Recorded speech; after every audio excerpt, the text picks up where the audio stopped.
Except for guys that are paid to listen to me. And I rewrote my entire thing last night at 11:30, so it's fantastic. Good afternoon, everybody. My first touch with Corva was probably 2015, working with Jagged Peak. We had a young engineer come to my shack. I was just kind of a field superintendent at the time. He came in and told me we got to use this Corva, and I was like, I've got Pason. I'm fine with Pason. We had 8 rigs. I was kind of watching 8 rigs at the time. He came to my field office and hooked me up with Corva, and I think within a month, Jagged Peak's office called and said we graded all these Corva users, and you were top of the list. So I won the contest for being the best user of Corva for Jagged Peak. That was fun. We went from Jagged Peak, and I got a job with Ameridev running their drilling program. We had 2 rigs operating standard, had company men, directional drillers on location. It was miserable. We had when I got there, I think in 2 years they drilled 9 wells in the Delaware, Southeast Lee County, New Mexico, Delaware Basin.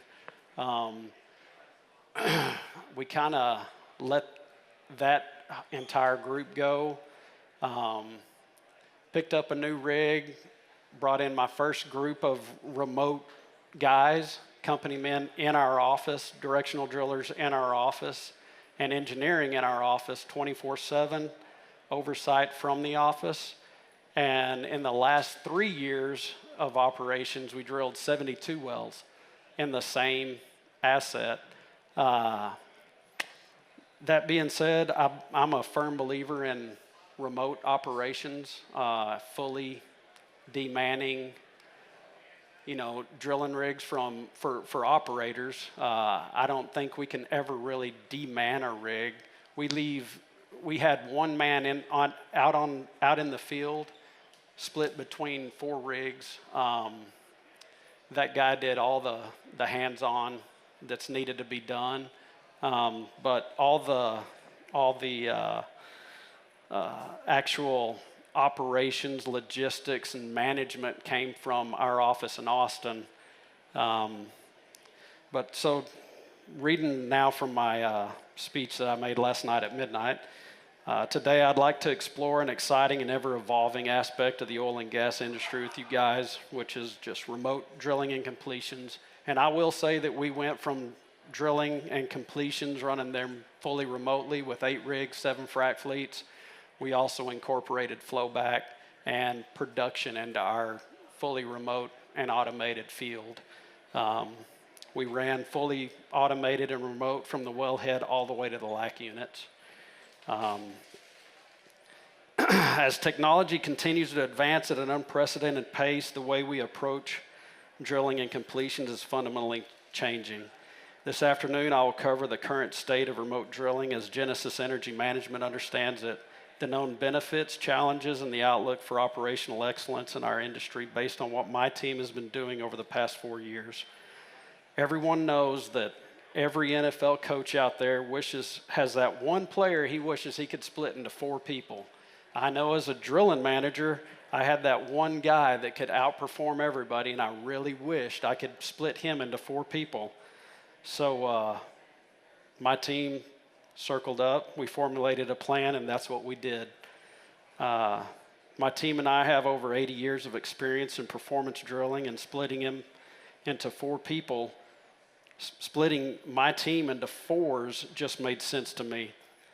I would like to give you a glimpse of how we took a drilling program from 57 days spud to spud to 15 and 12 days spud to spud respectively in Southeast Lee County, New Mexico for 2 EMPs, 2 separate EMPs, by simply using the remote drilling methodology. The first thing we had to do was understand what does remote drilling mean as an operator. In my mind, at the time, remote drilling in its simplest form referred to the use of technology to operate drilling rigs and manage completions operations from a distance utilizing computerized systems and data analytics that are fully translated from digital to mechanical by fit-for-purpose personnel supervising operations in a control room setting. Key technologies driving this change for us included advanced robotics, artificial intelligence, real-time data transmission, and remote monitoring systems. These innovations enabled the Genesis Energy Management team to manage 8 drilling operations along with 7 frac fleets for 2 Delaware Basin operators more effectively while reducing costs and enhancing safety, employing decentralized and fit-for-purpose individuals to operate everything from a centrally located office approximately 500 miles away. The benefits we saw immediately were safety improvements. Remote operations minimizes the number of personnel on site, reducing exposure to hazardous conditions. Real-time monitoring allowed for the immediate responses to any issue that arose, further enhancing that safety.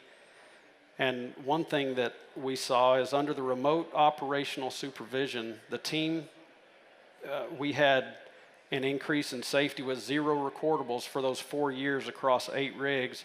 I did keep 1 rig fully manned just because every science project, you got to have a control group. So we had a control, and our recordable was on that rig for safety. And that was over a 4-year period. We had cost and operational efficiency improvements. By minimizing the need for on-site personnel, we were able to utilize a small fit-for-purpose team to oversee multiple operations. And with that, the drilling process was optimized specifically in that all lessons learned, both positive and negative, were broadcast immediately across the entire fleet of rigs. And in doing so, my team was able to update a drilling program live while we were drilling. We didn't have to wait. We didn't have to, wait for the well to be over and then figure out what those lessons were, rewrite a drilling program. We updated it live and in color while we were operating. The team operating out of the control center utilizes an integrated MOC process, which is a management of change process that we developed to improve the drilling and completions programs, again live while operating as its basis to communicate those lessons learned across multiple capital projects. Utilizing the processes and procedures learned over the course of 4 years, remote drilling allowed the team, my team, to provide faster project completions while providing continual improvements, which translates to rate of return being realized swifter along with greater returns on investment for our operating customers and their investors. Majors and other E&Ps utilize ROCs in the fashion of oversight, and they know that there is value in that. However, Genesis Energy Management is able to take it a step further in the value chain by making it not only a remote viewing station for general oversight, but we have made it and proven it to be a complete operational hub. Another benefit we saw was utilizing technology and data-driven decision-making with the integration of multiple software suites, including Corva's data analytics suite. It had allowed for better and more efficient decision-making based on real-time insights. Utilizing and understanding these software platforms, and specifically Corva, the Genesis team analyzes drilling parameters and adjusts strategies instantaneously to improve performance across the entire fleet of rigs as needed. One specific example of another technology that was necessary for the successful implementation of our remote supervision were we would mount wireless PTZ cameras on the rigs physically.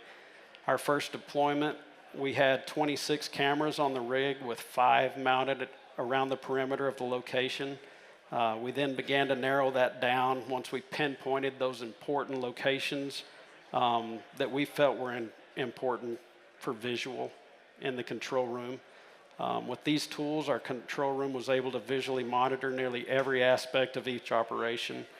I always say to guys that are peers of mine, other drilling managers, it takes your company man 30 to 45 minutes, maybe an hour, to leave his trailer and walk around the entire location, checking the operation on a drilling rig. My company men can do it in 30 seconds on 4 rigs. Another thing we got to see as a benefit was the flexibility and scalability of the model.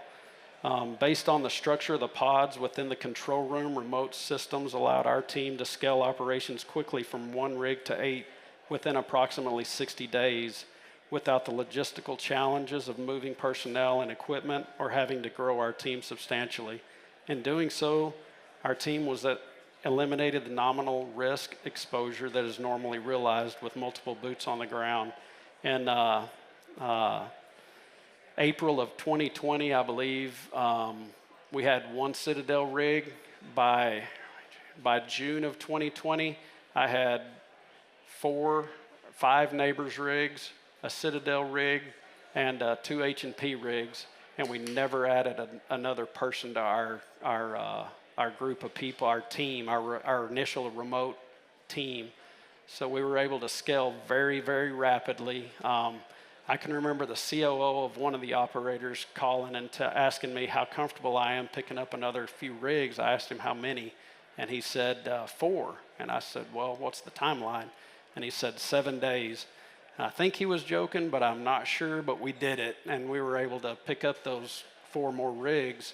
And not only in my working for other operators, we would pick up rigs really quick, and you would see a massive performance hindrance while your lessons learned are so siloed. Your performance actually drops. Under this module, we were able to not only maintain performance but increase performance over that period of time. It's just amazing the way you can broadcast the lessons learned and performance as you're picking up more rigs. The pods that I was talking about were set up in the same fashion as the Wall Street trading floor, with the frontline DSM, DD, and engineer being supervised by a pod boss or a supervising engineer 24 hours a day, 7 days per week. Each pod was responsible for the operational integrity of 4 drilling rigs. Each pod had a field superintendent assigned to so that any failure in comms wouldn't stall operations. And that field superintendent was responsible for all field operations, such as strapping tools, overseeing casing, clean tally and drift, cement pump jobs, mentoring and training drilling crews for tripping and casing running performance, as well as any potential well control issues. So he was you had the one guy in the field that was making sure that the motors were strapped right. BHAs were actually tagging bottom where you're supposed to tag bottom. You got to have that guy. This structure allowed for Genesis Energy Management to scale rapidly without any performance hindrances, and we understand that flexibility is crucial in our rapidly changing market environment. Challenges that we came across were, first of all, technological limitations. We started this in 2020, and while technology has advanced, there are still limitations regarding connectivity, particularly in remote locations. The processes we were able to develop and utilize assisted in overcoming these limitations with both latency and lack of comms at times. Ensuring reliable data transmission is crucial for the successful remote operations, and our team used several redundant operator-approved forms of data transmission, including satellite, cell, fiber optic, and radio technologies together in tandem. As if one failed, we were able to meet. We never lost comms with the rig once we had our backups, and of course that did come at somewhat of a capital cost to the operator, but it paid off really, really fast. Another thing that we found were skill gaps. I hired a lot of drilling personnel during those 4 years, and I let a lot of drilling personnel go. Just the shift to remote operations requires a new set of skills and training for personnel, and that was probably the hardest thing to learn, to get really aggressive with, is this man or woman right for the job? Somebody watching one rig may be really, really good at his job. Somebody watching 4 rigs, it's a whole nother beast. Genesis has invested an enormous amount of time and energy in both training programs and vetting out personnel to ensure our workforce is equipped to handle the new technology while managing multiple operations simultaneously. The Genesis DNC teams are therefore fit for purpose and highly incentivized to push continual performance, literally foot by foot. Another benefit that we saw under the skill gap problem was we realized very quickly it provided a great training ground for young engineers that fresh out of college. You can put them on a rig. They don't have any real responsibilities. They are doing exactly what the control room tells them to do, and they can learn very, very quickly the right way to do business on a drilling and completions operation. That was a huge benefit for us, being able to bring a young engineer into the field and move him into the office as a well-vetted engineer that understood operations. A tertiary benefit that we found under the skill gap problem was we realized once Jim began to vertically integrate more into the control center, such as geosteering, directional well planning, along with well placement, and finally with mud engineering, along with our DSMs, DDs, and engineering team, was a huge benefit. Having that much power and collaboration under one roof, looking at up to 8 rigs at the time. Those benefits, when married to technology, made for excellent planning, optimal execution, and overall cost savings. The biggest hurdle that I had to cross as a drilling manager with these crazy ideas that I was trying to sell to management was my management on 2 EMPs had to change their entire mentality. Implementing remote drilling required a cultural shift within our organizations, and superior performance requires a certain commitment from upper management within these organizations. Because when you want to drill fast, if you're not drilling fast, you're going to break everything. And it was a significant capital investment for us to get from 60 days to 12 days. We broke a lot of things. We broke rigs, we broke people, we broke tools. We spent a lot of money just learning how to get better at the job.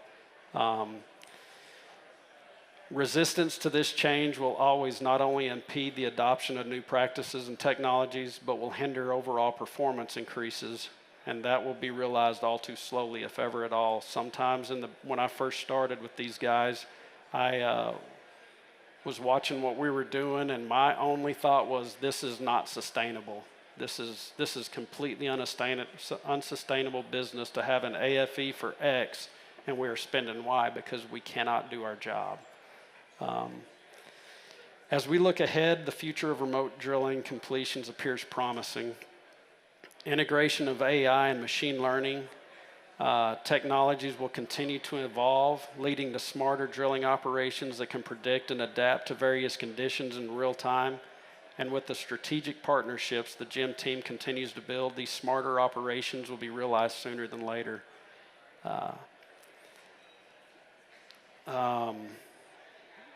The future, in my mind, also is improved connectivity solutions and advancements in satellite technology and 5G networks will do nothing but enhance connectivity in even the most remote locations, facilitating seamless operations. One of the biggest things I'm seeing now is collaboration and partnerships is going to be huge for remote.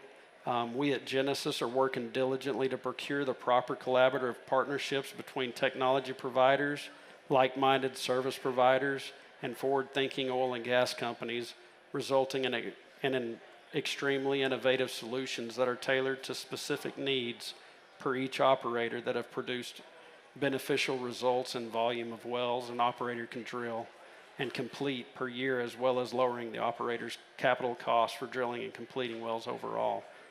And in conclusion, remote drilling and completions represents a significant leap toward operational excellence in the oil and gas industry.